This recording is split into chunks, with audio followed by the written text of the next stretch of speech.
महत्वाची बातमी शरद पवार आणि मुख्यमंत्री फडणवीस आज एकाच व्यासपीठावर येणार आहे। वानखेडे स्टेडियमवरील कार्यक्रमाच्या निमित्तानं दोन्ही नेते एकाच मंचावर येतील।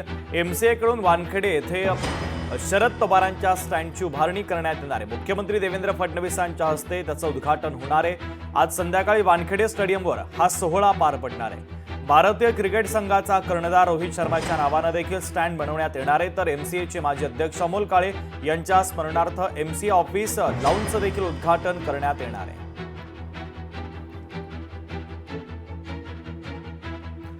दरम्यान याआधी देखील काही दिवसांपूर्वी शरद पवार आणि देवेंद्र फडणवीस एकाच मंचावर आलेले होते। 12 मे रोजी हे दोन्ही नेते एकाच व्यासपीठावर दिसले। ते राज्य सहकारी बँकेनं यशवंतराव चव्हाण प्रतिष्ठानमध्ये आयोजित केलेल्या सहकाराचे सक्षमीकरण या राज्य शासनाचं धोरण विषयावरील परिसंवादामध्ये दोन्ही नेते एकाच मंचावर पाहायला मिळालेले होते। त्यानंतर पुन्हा एकदा देवेंद्र फडणवीस आणि शरद पवार आज एकाच कार्यक्रमाच्या निमित्तानं मंचावर येत आहेत।